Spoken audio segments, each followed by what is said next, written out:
नमस्कार, आप देख रहे हैं न्यूज 18 बिहार झारखंड और मैं हूं आपके साथ सुकन्या सिंह। सबसे पहले आपसे गुजारिश है न्यूज 18 की आप घर में रहें, बाहर नहीं निकलें, लॉकडाउन को हल्के में मत लीजिए। इस वायरस को हराने का यही एक सबसे बेहतर तरीका है, इसलिए घर पर रहिए, सुरक्षित रहिए और दूसरों को भी सुरक्षित रखिए। चलिए सबसे पहले बड़ी खबर आपको बताते हैं, जहां बिहार में 13 नए कोरोना पॉजिटिव मरीज मिले हैं। पॉजिटिव मरीजों की संख्या इसी के साथ बढ़कर 966 हो गई है। पूर्णिया में मिले हैं ये 9 कोरोना मरीज, 4 कोरोना मरीज खगड़िया के बताए जा रहे हैं। तो कुल 13 मरीज यहां पर मिले हैं, 9 पूर्णिया के हैं और 4 खगड़िया के हैं। और इसी के साथ बिहार में कोरोना पॉजिटिव मरीजों का जो आंकड़ा है वो बढ़कर 966 पहुंच चुका है।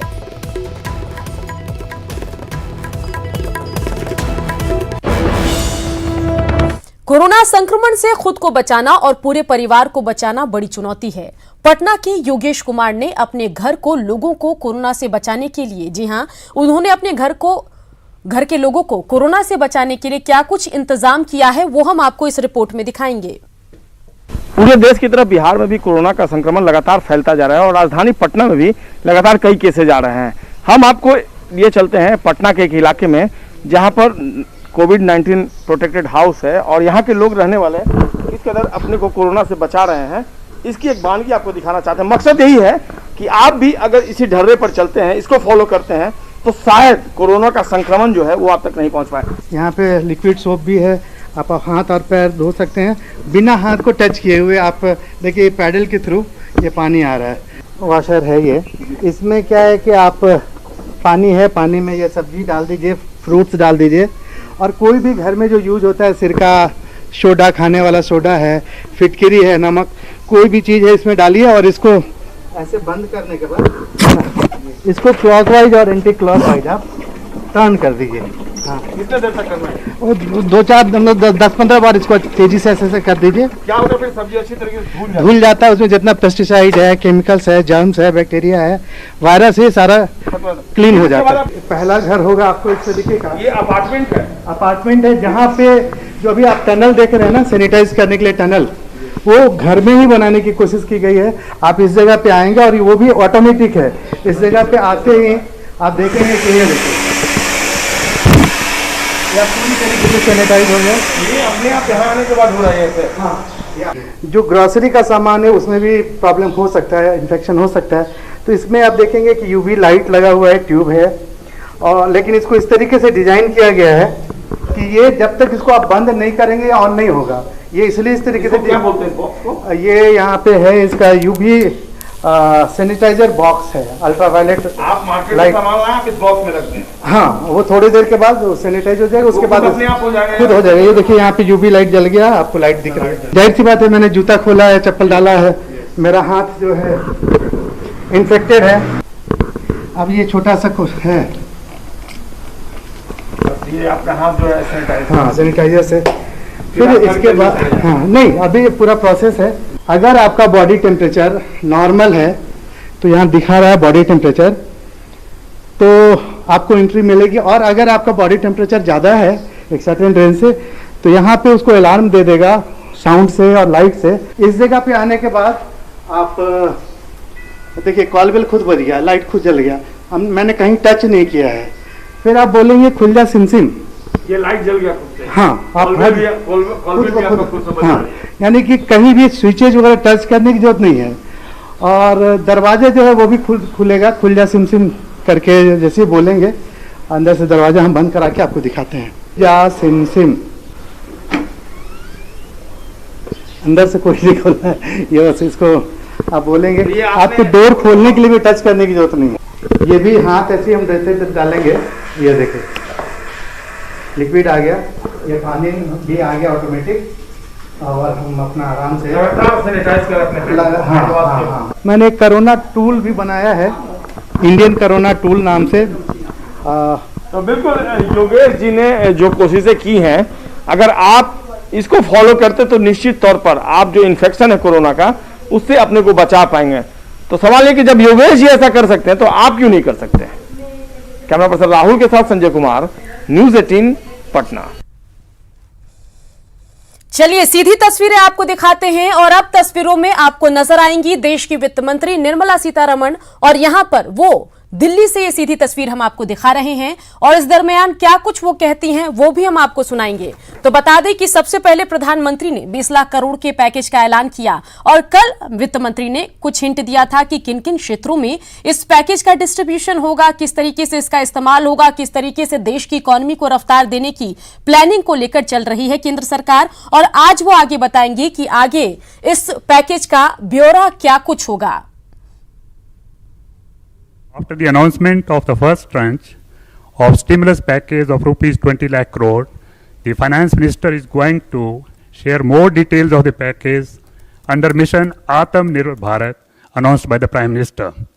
First, the finance minister and MO's finance will brief. Later on, we will take more questions from you. Ma'am, please.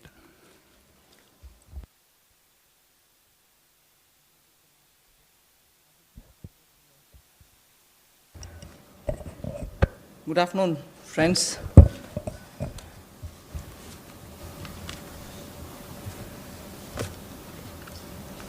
Today is the second tranche of announcements towards building a Atmanirbhar Bharat.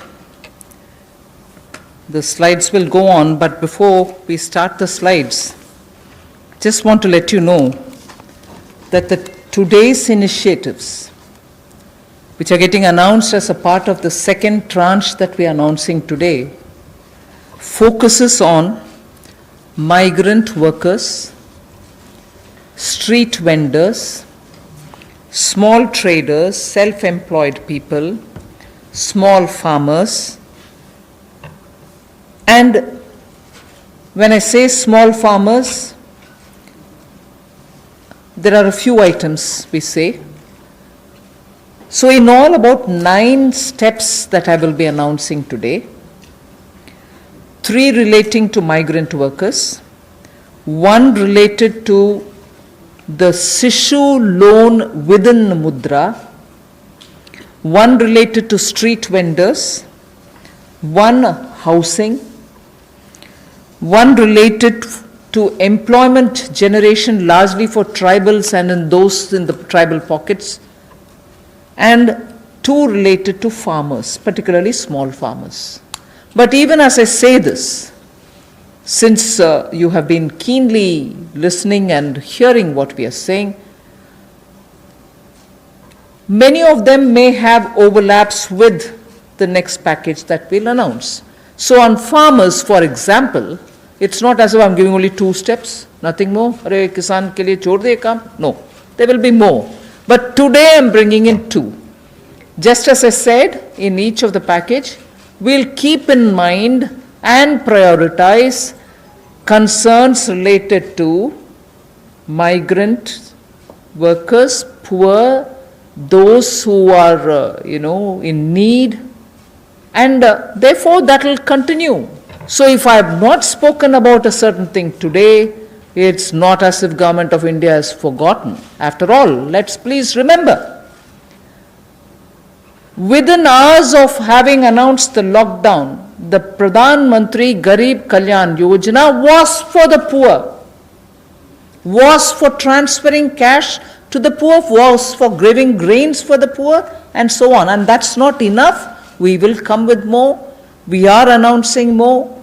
So let's not look at each one of the silo as though that was the only thing.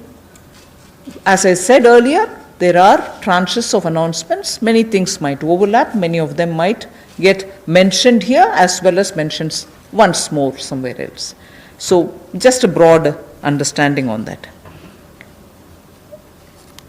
And before I get to talking about what we are doing on the migrants, I just want to let you know that about 3 crore farmers had availed loans which were given to them earlier in concessional rates, I think, which was direct support to farmers. And those 3 crore farmers had availed of agricultural loans which were over 4 lakh crores.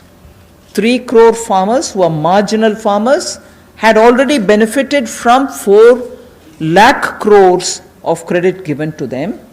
And those people who have availed of these credit through the Reserve Bank were also given a moratorium. For the next 3 months, you don't have to pay your EMI and so on.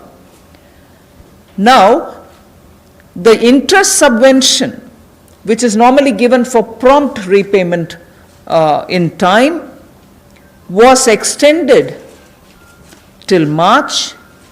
Now we are extending it up to 31st May 2020. So that is a thing which was already availed of, and for that we are giving a bit of an extension. And in the last 2 months, 25 lakh new Kisan credit cards have been given, which entails that they can take concessional credit. They're actually marginal farmers. So we've not forgotten them.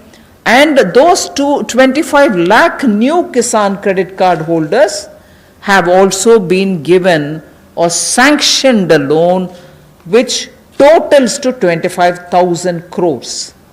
These are recent happenings. So there may have been a lockdown, but the government was not sitting quiet.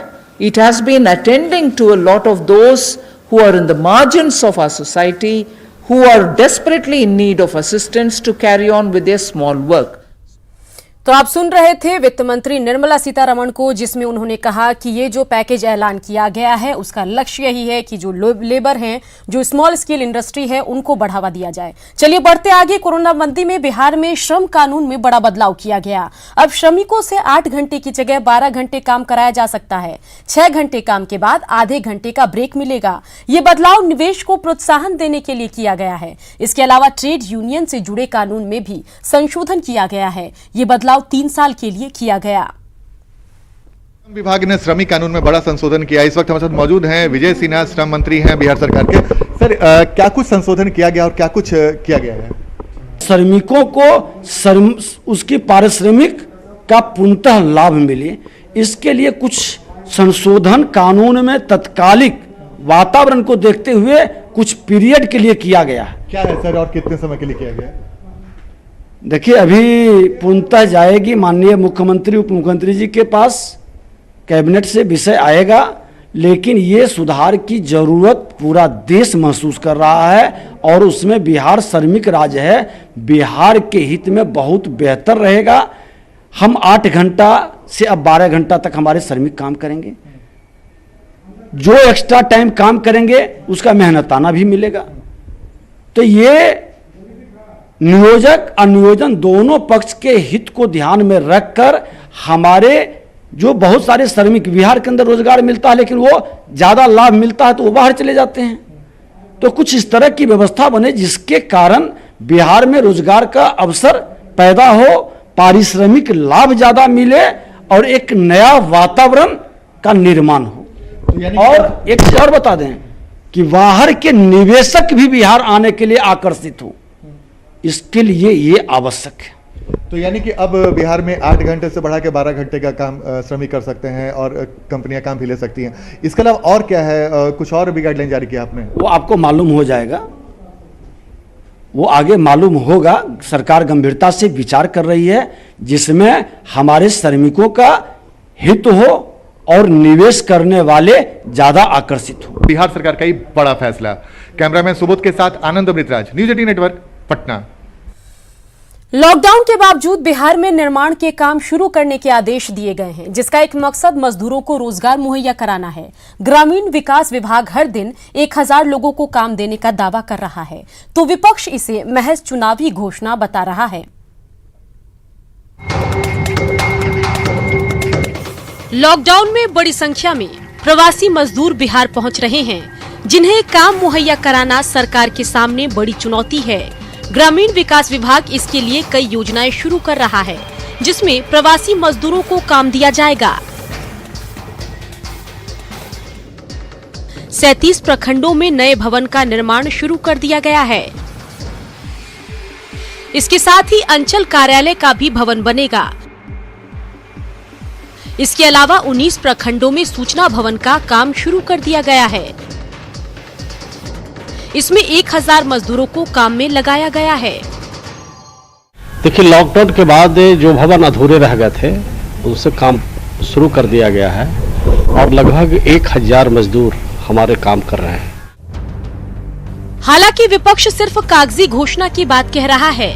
विपक्षी नेताओं का कहना है कि चुनाव का वक्त है, लिहाजा घोषणाएं जारी है, लेकिन काम कुछ नहीं हो रहा। कहीं भी आज मजदूरों को काम नहीं मिल पा रहा है। जितनी संख्या में मजदूर हैं, श्रमिक हैं, उनको उनसे अनुसार काम नहीं मिल पा रहा है। फिर एक बार गुगली गेंद फेंकने का काम किया है जनता के बीच में कि हम ये काम कराने जा रहे हैं। पास चुके रोजगार सृजन के कोई अवसर नहीं है, तो आप सिर्फ मीडिया में बात कर रहे हैं कि हम बनाएंगे, इसी बहाने लोगों को रोजगार मिलेगा। बिहार में हर दिन ट्रेनों से प्रवासी मजदूर पहुंच रहे हैं। काम छोड़कर अपने घर पहुंचे लोगों को रोजगार देना सरकार के सामने बड़ी चुनौती है। देखना होगा सरकारी दावे धरातल पर कितने उतर पाते हैं। न्यूज़ 18 के लिए पटना से रवि एस नारायण की रिपोर्ट।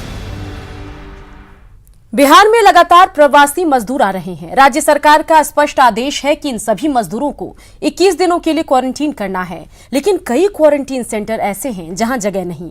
ऐसे में वहां के मजदूर कैसे और कहां अपने लिए क्वारंटाइन सेंटर बना रहे हैं, रिपोर्ट में देखिए। तेलंगाना से मुजफ्फरपुर के मुशहरी पहुंचे हैं ये प्रवासी मजदूर। क्वारंटाइन सेंटर में जगह नहीं होने के कारण इन मजदूरों ने पेड़ के नीचे ही अपना आशियाना बना लिया। इनका कहना है कि ये लोग यहाँ सुरक्षित हैं, यहीं पर पूरे नियम के साथ 21 दिनों का क्वारंटाइन पूरा करेंगे।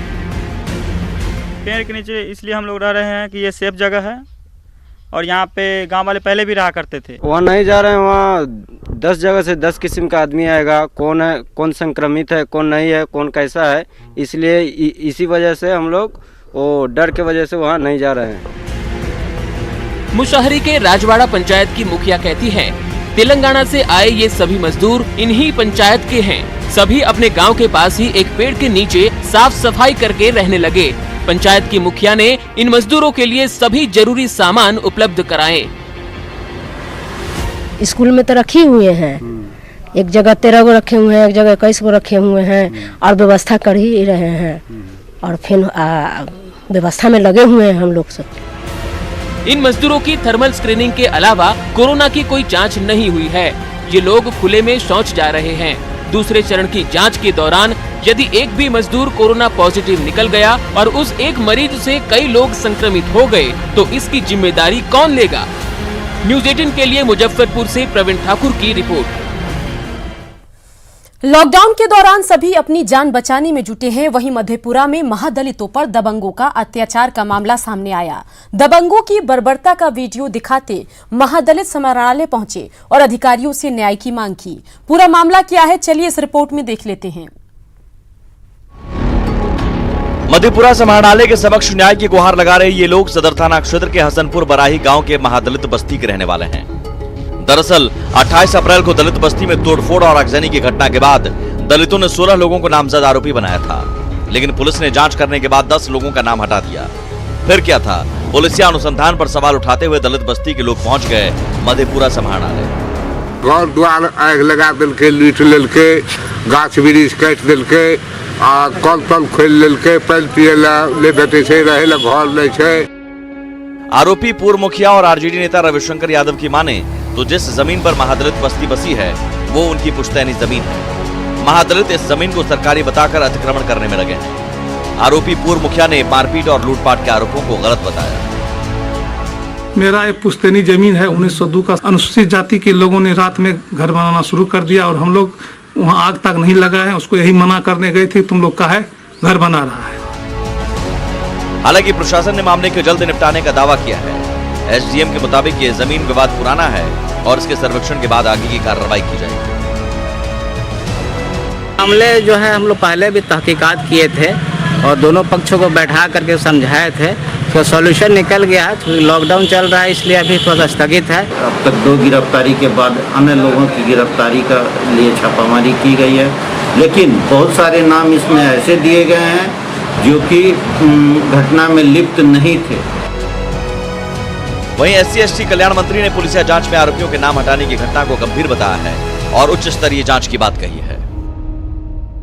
सुनते हैं कि कुछ आदमी का उसमें से नाम छांट दिया गया है, लेकिन गरीब को न्याय मिलेगा, दोषी को बख्शा नहीं जाएगा और उसका उच्च स्तरीय जांच भी होगा।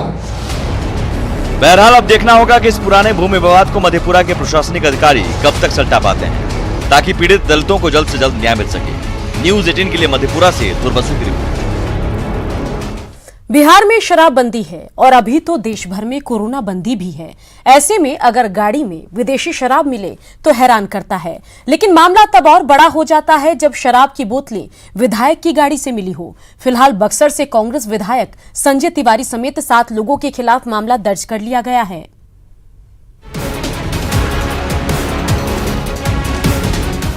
इस गाड़ी को करीने से देख लीजिए। ये वो गाड़ी है जो कानून के रास्ते पर नहीं चलती, क्योंकि इस सफेद गाड़ी की स्टीयरिंग सियासत के हाथों में है। अब जरा इस गाड़ी के नंबर पर भी गौर फरमाइए। नंबर बता रहा है कि ये किसी रसूखदार की गाड़ी है। दरअसल इस गाड़ी का मालिक कोई आम इंसान नहीं है, बल्कि बक्सर से कांग्रेस का विधायक है, जिनका नाम संजय तिवारी उर्फ मुन्ना तिवारी है। इस गाड़ी से 1-2 नहीं बल्कि 8 बोतल शराब मिली है, वो भी विदेशी। बक्सर जिला अंतर्गत सिमरी थाना क्षेत्र में एक वाहन के संबंध में जानकारी मिली कि उसमें शराब का परिवहन किया जा रहा है। जांच की गई तो ये बात सही पाई गई और ये वाहन बिलोंग करता है स्थानीय माननीय विधायक का जो है। तो इसमें 7 व्यक्तियों के विरुद्ध कांड दर्ज किया गया है, जिसमें से 4 व्यक्तियों की गिरफ्तारी हो चुकी है और बाकी 3 के विरुद्ध यह कार्रवाई जारी है। इस गाड़ी पर सवार 4 लोगों को पुलिस ने गिरफ्तार कर लिया है और गाड़ी भी जब्त कर ली है। बताया जा रहा है कि लॉकडाउन में जरूरतमंदों के बीच राशन बांटने के नाम पर विधायक की गाड़ी में शराब ढोई जा रही थी। तो सवाल है कि राशन के नाम पर जनता के साथ छलावा क्यों? शराबबंदी वाले सूबे में शराब कहां से आई? कांग्रेस विधायक की गाड़ी में शराब कैसे पहुंची? जाहिर है इन तमाम सवालों का जवाब बिहार मांग रहा है, जिसका जवाब आना अभी बाकी है। न्यूज़ 18 के लिए बक्सर से पुष्पराज पांडे की रिपोर्ट। लगातार चलता रहेगा खबरों का सफर, देखते रहिए न्यूज़ 18 बिहार झारखंड।